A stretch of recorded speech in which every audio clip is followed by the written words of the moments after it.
जी students, इस unit के इस लेक्चर के अंदर जो नेक्स्ट थ्योरम है जो कि थ्योरम 9.2 है, उसको मैंने अभी बोर्ड प्रिपेयर किया है और अब उसको एक्सप्लेन करने लगा हूँ। इस थ्योरम की जो स्टेटमेंट है हमारे पास वो क्या है कि अगर हमारे पास एक सर्कल में एक कॉर्ड हो, ठीक है, एक सर्कल में एक कॉर्ड हो और उसके ऊपर कंडीशन ये है कि वो कॉर्ड जो है वो डायामीटर ना हो, ठीक है, मतलब अगर डायामीटर है तो फिर ये स्टेटमेंट उसके लिए वैलिड नहीं है।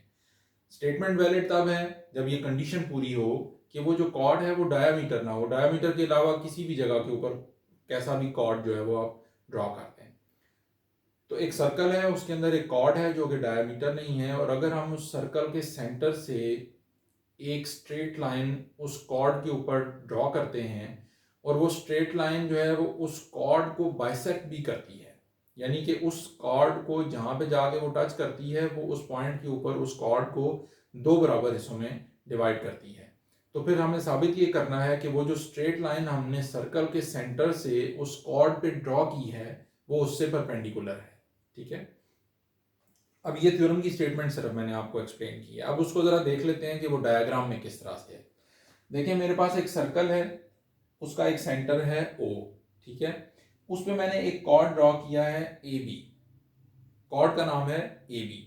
इस AB के ऊपर मैंने सर्कल के सेंटर से एक स्ट्रेट लाइन ड्रॉ की है जिसका नाम मैंने OM रखा है, और ये जो OM है ये इस कॉर्ड AB की पॉइंट M जो कि इसका मिड पॉइंट है इसको मीट कर रही है, यानी कि हमारे पास ये गिवन है स्टेटमेंट के अंदर कि मेरे पास AM जो है वो MB के कॉन्ग्रेंट है, क्योंकि ये स्ट्रेट लाइन इस कॉर्ड को बाइसेक्ट भी कर रही है, ठीक है।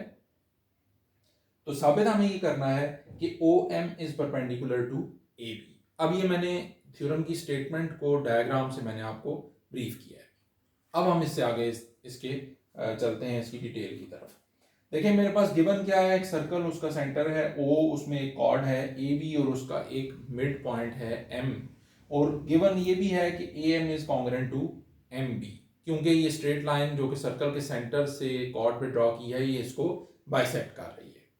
साबित हमें क्या करना है, टू प्रूव में मैंने आपके सामने लिखा है कि ये जो स्ट्रेट लाइन OM है ये परपेंडिकुलर है कॉर्ड AB के, ठीक हो गया। कंस्ट्रक्शन हमने क्या की है, कंस्ट्रक्शन बड़ी सिंपल है कि मैंने पॉइंट O को जो कि सर्कल का सेंटर है इसको मैंने AB कॉर्ड के एंड पॉइंट्स A और B से मिला दिया है, यानी कि join O to A and O to B, और उसके बाद मैंने ये जो एंगल्स बने हैं OM ने जहां पे इस कॉर्ड को M पॉइंट पे मीट किया है, इस इन एंगल्स का नाम मैंने एंगल 1 और एंगल 2 रख दिया है, ठीक हो गया जी।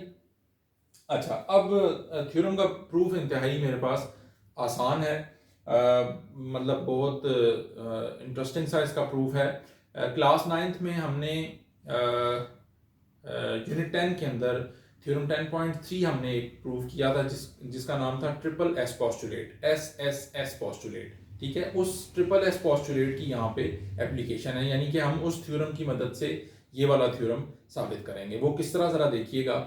देखें, अगर मैं दो ट्राइंगल्स की कॉरेस्पॉन्डेंस लूं जिसका नाम OMA और OMB है, दोनों ट्राइंगल्स का नाम OMA एंड OMB, इन दोनों ट्राइंगल्स की कॉरेस्पॉन्डेंस में मेरे पास जो साइड OA है वो साइड OB से कॉन्ग्रेंट है, और उसकी रीजन क्या है, क्योंकि ये एक सर्कल की दो रेडियल सेगमेंट्स हैं और हमारे पास एक सर्कल के अंदर जितने भी रेडियल सेगमेंट्स होते हैं वो एक दूसरे के इक्वली होते हैं, और उसकी रीजन सर्कल की definition, locus of a point in a plane is called circle, ठीक हो गया जी। अच्छा, एक स्टेटमेंट तो हमारे पास ये आ गई कि OA जो है वो OB के बराबर है, और इसकी रीजन क्या है आगे, radii of the same circle. उसके बाद मेरे पास AM जो है वो MB से कॉन्ग्रेंट है, इसकी रीजन क्या है, गिवन गिवन में हमारे पास ये है ना कि OM जो है वो कॉर्ड AB को बाइसेक्ट कर रहा है, तो बाइसेक्ट मींस दो टुकड़ों में डिवाइड कर रहा है और वो दो टुकड़े जो हैं वो बराबर हैं, तो AM is congruent to MB and it is given in the statement of the theorem.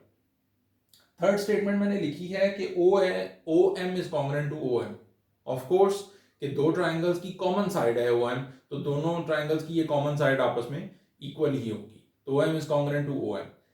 अब इन दोनों ट्राइंगल्स की कॉरेस्पॉन्डेंस में ट्रिपल एस पोस्टुलेट से हमने ये साबित कर लिया कि मेरे पास ये ट्राइंगल इस ट्राइंगल के इक्वल हो गई। अब जब मेरे पास ट्राइंगल्स, कोई सी दो ट्राइंगल्स मेरे पास कॉन्ग्रेंट हो जाती हैं, इक्वल हो जाती हैं, तो फिर हमारे पास रिजल्ट में दो कंक्लूजन स्टेटमेंट आती हैं। और वो क्या, क्लास 9th में बार बार हमने पढ़ा कि उन दोनों ट्राइंगल्स की कॉरेस्पॉन्डिंग साइड्स भी कॉन्ग्रेंट होती हैं और उन दोनों ट्राइंगल्स के कॉरेस्पॉन्डिंग एंगल्स भी कॉन्ग्रेंट होते हैं। ठीक है, तो मेरे पास यहाँ से रिजल्ट क्या आ गया कि मेरे पास एंगल 1 जो है वो एंगल 2 से कॉन्ग्रेंट है। एंड इसकी रीजन क्या है? रीजन इसकी ये है कि ये corresponding angles of the congruent triangles हैं। ठीक है, क्यों? क्योंकि ये हमने ये साबित कर चुके हैं कि इन दोनों ट्राइंगल्स को हमने ट्रिपल एस पोस्टुलेट की मदद से कॉन्ग्रेंट साबित कर लिया। तो जब दोनों ट्राइंगल्स कॉन्ग्रेंट हैं तो ये दोनों उनके कॉरेस्पॉन्डिंग एंगल्स हैं, यानी कि angle 1 is congruent to angle 2। अब देखें कि मेरे पास ये एंगल 1 और 2 कॉन्ग्रेंट तो हैं, लेकिन हमने ये देखा, हम यहाँ पे देख रहे हैं कि ये जो एंगल 1 और एंगल 2 है, इन दोनों का सम जो है वो मेरे पास एंगल ए एम बी के इक्वल है। ए एम बी जो कि एक स्ट्रेट लाइन सेगमेंट है, और हमारे पास स्ट्रेट लाइन सेगमेंट का टोटल एंगल जो होता है वो 180 डिग्री के इक्वल होता है। ठीक है, यानी कि ये दोनों एंगल्स जो हैं ये बराबर भी हैं और ये दोनों सप्लीमेंट्री भी हैं। तो इसका मतलब ये हुआ कि जब ये दोनों एंगल्स बराबर हैं और ये सप्लीमेंट्री भी हैं तो it is each of 90 degree. तो जब ये दोनों 90 के हैं, ये दोनों बराबर भी हैं, ये दोनों सप्लीमेंट्री एंगल्स भी हैं, तो ultimately it concludes to the result that OM is congruent to OM is perpendicular to AB। ठीक हो गया? जाहिर बात है कि इस पॉइंट के ऊपर ये दोनों एंगल्स अगर 90 के बन रहे हैं तो इसका मतलब यही हुआ ना कि ये जो OM लाइन सेगमेंट है ये AB को बाइसेक्ट कर रही है और ये इससे परपेंडिकुलर भी है। ठीक हो गया? अब हमारे पास जो थ्योरम 9.3 है वो इसी थ्योरम का कन्वर्स है, और वो थ्योरम मतलब आप पढ़ेंगे तो उसको आराम से आप समझ पाएंगे। मैं सिर्फ ये कर रहा हूं कि मैं, चूंकि ये थ्योरम आपको समझ आ गई है तो इसका कन्वर्स आप लोगों को आराम से समझ आ जाएगा। मैं सिर्फ उसकी स्टेटमेंट आपको एक्सप्लेन कर देता हूँ। उसमें उसमें हमें ये कहा गया है कि एक सर्कल के अंदर हमारे पास अगर एक कॉर्ड हो और अगर हम उस सर्कल के सेंटर से उस कॉर्ड के ऊपर एक परपेंडिकुलर ड्रॉ करें तो हमें साबित ये करना है कि वो जो परपेंडिकुलर है वो उस कॉर्ड को बाइसेक्ट करता है। डायग्राम में जरा देखते हैं किस तरह से कि एक सर्कल है, उसमें उसका सेंटर है और उस सेंटर से हमने एक गिवन कॉर्ड के ऊपर एक परपेंडिकुलर ड्रॉ किया है। तो हमें साबित ये करना है कि ये जो परपेंडिकुलर है ये इस गिवन कॉर्ड AB को बाइसेक्ट कर रहा है। ठीक है, अब इंशाल्लाह आप अगर ये थ्योरम की स्टेटमेंट समझने के बाद और आप इस थ्योरम 9.2 को समझने के बाद 9.3 जब समझेंगे तो इसके प्रूफ में कोई ऐसी चीज आपको इंशाल्लाह नहीं मिलेगी। एक HS पोस्टुलेट है जो कि क्लास 9th में थ्योरम 10.4 में हमने जिसको साबित किया था, उस HS पोस्टुलेट की मदद से इस थ्योरम 9.3 का प्रूफ आप आराम से समझ पाएंगे। ठीक है, अब मैं जो थ्योरम 9.4 है उसके लिए बोर्ड प्रिपेयर करता हूँ और फिर आपको वो एक्सप्लेन करता हूँ। जी स्टूडेंट्स, हमारा जो थ्योरम 9.4 है उसमें हमारे पास क्या है कि एक सर्कल है और उस सर्कल के अंदर हमारे पास दो कॉर्ड्स हैं जो कि कॉन्ग्रेंट हैं। ठीक है, यानी कि उनकी मेजरमेंट सेम होगी, जाहिर बात है, इसीलिए हमें कॉन्ग्रेंट कहा गया है। वो कहा ये गया है कि एक सर्कल में अगर दो कॉर्ड्स कॉन्ग्रेंट हों, ठीक है, तो साबित करें कि वो सर्कल के सेंटर से इक्विडिस्टेंट होंगे। ठीक है, यानी कि उन दोनों कॉर्ड्स का जो सर्कल के सेंटर से जो डिस्टेंस है वो इक्वल होगा। ठीक है, अब मैंने आपके सामने एक सर्कल बनाया है जिसमें दो कॉर्ड्स हैं मेरे पास AB और CD, और स्टेटमेंट में गिवन है कि ये दोनों कॉर्ड्स हमारे कॉन्ग्रेंट कॉर्ड्स हैं, यानी कि it is given that AB is congruent to CD। ठीक है, उसके बाद हमें साबित ये करना है कि मेरे पास जो इस कॉर्ड का सर्कल के सेंटर से फासला है विच इज OH, वो OK के जो कि O से कॉर्ड CD के सेंटर तक का जो फासला है, यानी कि OH is congruent to OK, ये हमें साबित करना है। कंस्ट्रक्शन हमने क्या की है, सिंपली हमने सर्कल के सेंटर O को इस कॉर्ड AB के एंड पॉइंट A और इस कॉर्ड CD के एंड पॉइंट C से मिला दिया, ये हमने कंस्ट्रक्शन की है। अच्छा देखें, मेरे पास चूंकि 9.2 और 9.3 में हमने ये भी पढ़ लिया है कि ये जो सर्कल के सेंटर से हम एक स्ट्रेट लाइन ड्रॉ करते हैं ये परपेंडिकुलर टू कॉर्ड होती है, तो मेरे पास ये भी गिवन है कि O H is congruent to OH is perpendicular to AB and OK is perpendicular to CD। ठीक हो गया। अच्छा देखें, अगर ये जो OH है, अब हम इसके प्रूफ की तरफ चलते हैं। ठीक है, अगर मेरे पास जो OH है ये कॉर्ड AB को बाइसेक्ट करता है, तो मैं ये लिख सकता हूं कि मेरे पास जो AH है ये बराबर है हाफ ऑफ AB के। ठीक है, क्योंकि अगर ये इसको बाइसेक्ट कर रहा है तो मेरे पास जो AH है वो इस AB कॉर्ड के हाफ के इक्वल है। ठीक है। अच्छा, दूसरी तरफ मैं ये भी लिख सकता हूं कि अगर जो OK है ये इस कॉर्ड CD को बाइसेक्ट कर रहा है, ठीक है, तो फिर मेरे पास जो CK है वो हाफ ऑफ CD के इक्वल है। ठीक है। अच्छा, ये तो हमने दो स्टेटमेंट्स लिख ली, क्यों? क्योंकि जो OH और OK हैं ये दोनों कॉर्ड्स को बाइसेक्ट कर रहे हैं, तो उससे मेरे पास ये दो स्टेटमेंट्स आ गई। अब मेरे पास गिवन ये है कि chord AB is congruent to CD। जब AB CD के कॉन्ग्रेंट हो तो फिर मैं अगर इन दो स्टेटमेंट्स में इस CD को AB से रिप्लेस कर दूं, तो रिप्लेस करने से मेरे पास इन दोनों इक्वेशंस की राइट हैंड साइड जो है वो इक्वल हो जाएगी, और जब मेरे पास ये राइट हैंड साइड इक्वल हो जाएगी तो यहां से मैं लिख सकता हूं कि AH is congruent to CK। ठीक हो गया, तो मेरे पास AH CK के कॉन्ग्रेंट आ गया। अब हमने ये काम किया क्यों है? किया इसलिए है कि मैं ये देख रहा था कि अगर मैं इस AH को CK के कॉन्ग्रेंट कर लूं और फिर उसके बाद ये जो दो ट्राइंगल्स बन रही हैं जो कि एक राइट टाइप की ट्राइंगल्स हैं। क्यों ये राइट टाइप की ट्राइंगल्स हैं? क्योंकि मेरे पास OH जो है वो AB के परपेंडिकुलर है, तो मेरे पास ये जो एंगल है ये 90 डिग्री का है, तो ये इसका मतलब है कि मेरे पास ट्राइंगल OHA जो है वो राइट एंगल ट्राइंगल है। इसी तरह मेरे पास OKC भी एक राइट एंगल ट्राइंगल है।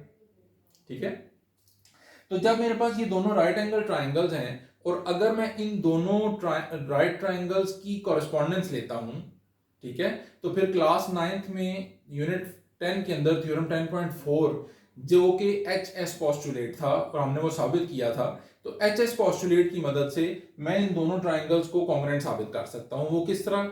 देखिए, मैं कह सकता हूं कि OA is congruent to OC, और इसकी रीजन क्या है कि ये एक सर्कल के रेडियाई हैं, तो सर्कल के तमाम रेडियाई इक्वल होते हैं, कॉन्ग्रेंट होते हैं, तो मैंने लिख दिया OA is congruent to OC which is hypotenuse of this right angle triangle.